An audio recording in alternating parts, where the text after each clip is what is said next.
I know.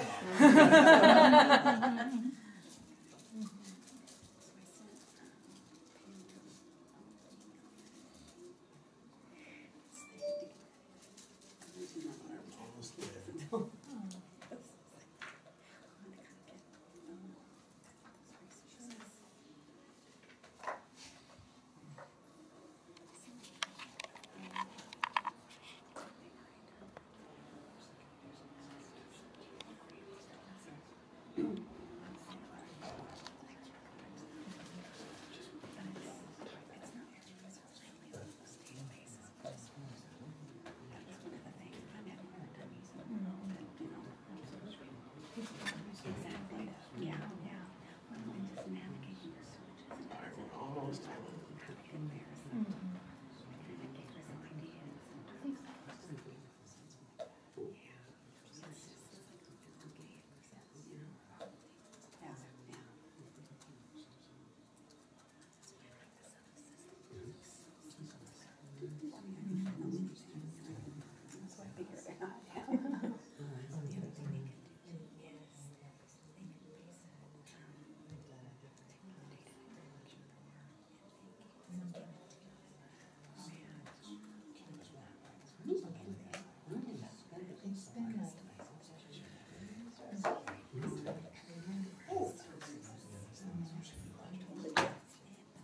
All right, so I put together this great little... Good afternoon, everyone.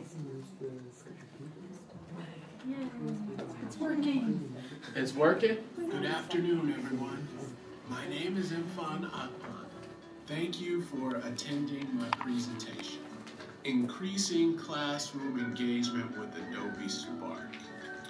We will begin with an intro and bio. We'll have a discussion about today's classroom. We'll look at media resources, and then we'll wrap up and take any questions and discussion. Let's get started. All right, well, that's Good a little afternoon, taste of Adobe Spark. And that's what I'd like to talk to everyone today about. We've gone through our, and if you don't mind, we're videotaping. It's just the camera's just on me, so if you don't mind that. But we've gone through the intro, and thank you for that, and I thank you for your patience with everything with the technology and the plug. So, just to tell you a little bit more about myself, as I mentioned before, my main focus is accounting. I'm also a doctoral student, and that's my major, is accounting. Something about me, I love to teach, love technology, love online learning, love research, and I love accounting. And what really moved me to start using social media, and not only in the online classroom, but in the face-to-face and blended environment, is this. Where I hear from students, you know, I took this accounting class, and it was boring. I don't want to get into accounting.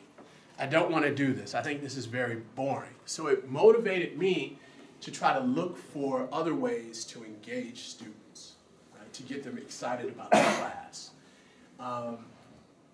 And a colleague of mine, who's actually a mentor of mine, we took some time to ask our students, what are some of the issues? And we did a little informal feedback to find out what are some of these issues, what is really, you know, steering you away from the classroom or turning you away. One of the items is that there's a lot of PowerPoints. So a lot of professors are using PowerPoint slides, reading to PowerPoints. The class, it's not very engaging. Also, you know, there's no passion. There's no passion. We'll touch on that. There's no passion, and they don't feel inspired to learn. But before I move into this, just before we get into this part, I wanted to ask, how many people use social media? Okay, what type of social media do you use? I'm going to pick on you, Nicole. Yeah, all of the above. Facebook, Instagram, I think I'm still on Flickr somewhere, YouTube, The only one I'm not on right now is Snapchat because it makes no sense to me. Okay, great. Great. I saw some other hands. Twitter, Facebook, Yeah. sometimes Instagram. Twitter, Facebook. Anybody else? LinkedIn. LinkedIn. Good. Twitter, Facebook, Instagram, and yeah, that's probably about it at the moment. Great. Anybody else? Now, let me ask you this question. Who uses social media in the classroom? Oh, okay, this is great. I'll start from the back. How do you use it? What do you use and how do you use it? I learned from an architecture professor I use Facebook, believe it or not, but it's a private group, so you don't have to be friends with them. And I teach media and cinema and really visual arts. So that's very effective, and you can email your students, but if you put something on Facebook, 12 people see it in 30 seconds. Right. And then since I teach a social media class, my students are using social media to learn from it and critique it and study it, so we end up using all kinds of social media. But I think the bread and butter, and then I use some of the new Spark stuff you're going to show us. But Facebook private group is actually a pretty nice addition to the traditional elements. Gotcha. How do you use Spark? I used it for a couple of lectures. I used the Spark pages, but then I have my students create memes and infographics and things like that. PictoSharp too, but Spark is really easy for students to use and faculty. Gotcha. Good. I saw some other hands. Thank you. I've just done it with social bookmarking, Devo. So having students build out, a list of useful websites related to the class using Devo. Also, I've used PBWorks to build a wiki with my students. Okay, that's great. That's great. I also teach social media, so outside of that class, because we do a lot there, I use Twitter I teach event planning and convention management service, so I use Twitter in that class to kind of mimic how many of you are tweeting during this conference, besides me, a handful, to mimic that experience because it's something that's very relevant to the industry right now.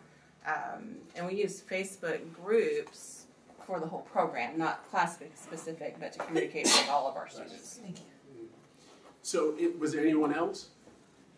I have one more question. What type of feedback did you get from the students in those classes? I'm just asking the three of you guys. For me, I got some pushback from students who didn't want to learn something new, so maybe because I wasn't using Facebook, something they already knew. But I think then there were others who liked learning a new tool, so it just varied. New to as far as the Facebook or the? Well, I don't use Facebook. I Or use the Devo and Devo, PBWorks, okay, and so none of my, some of my students didn't even know what a wiki was. I Or got you. social bookmarking, they'd never been exposed to it before. Gotcha. So there was some pushback, but most of them were fine with it and liked learning something new. Gotcha. What about the Facebook? Yeah, it makes a lot of sense in my class to use it. The Facebook is interesting because some students use Facebook less than others, but invariably, especially if you're teaching juniors and seniors, they're sort of forced to use Facebook. There's sometimes these stories of students are using Facebook less, but if the experience is all the resident student organizations, corporations, the university, the colleges, everybody uses Facebook. So I've had students who say, well, I only use Facebook for school stuff. So my experience is every student at a big university uses Facebook some way. And whether it's an LMS or Facebook, it depends on how you use it. If you get pushback, it's if you're not using it very thoughtfully or you're forcing students to do something they don't like, they're going to complain whatever the platform is. Okay. Fair enough. Nicole, any?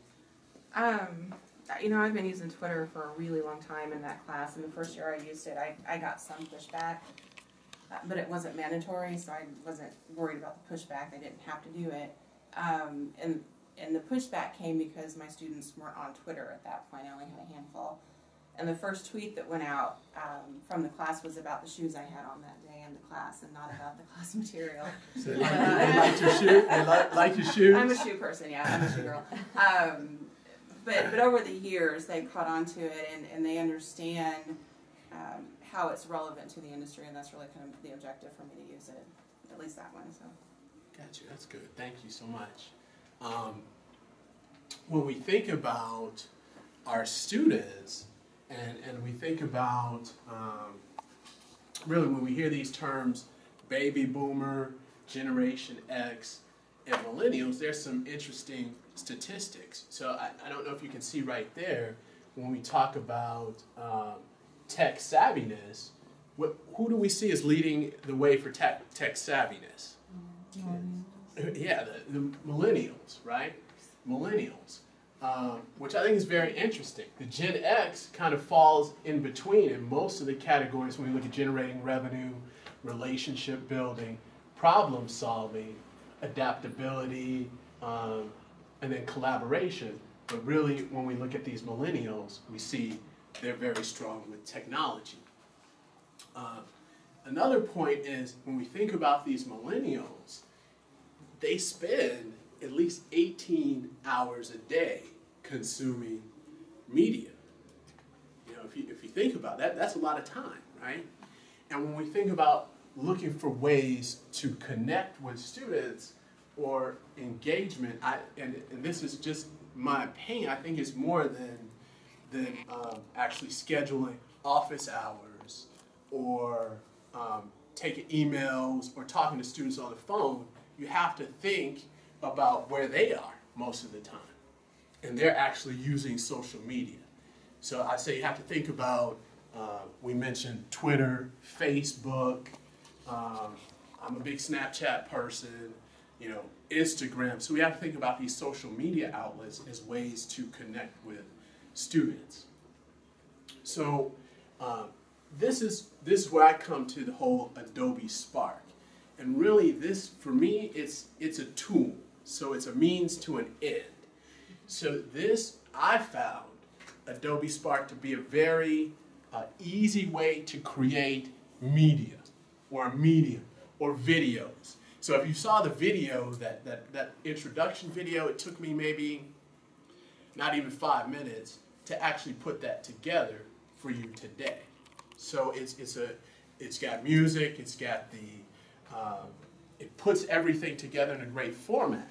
Now the downfall with that is anybody use that as far as the closed captioning and when we get into the ADA compliance. So that's why I say it's a way to, a means to an end, in the sense I use this to help me to create media, which I can then post in other areas. But when I'm making these Spark videos, it actually, I wind up in YouTube. So you wind up in YouTube where I can actually do the closed captioning and then maneuver it from there. But this helps me to create those videos and those tools, and that's why I wanted to really just talk to you today and maybe open this up to you, because one thing, it's a great way to increase engagement. You know, it's fun, you can make little introductory videos, you can do quick lessons. The great thing about it, it's repeatable. Students can go back to it, watch it over and over again.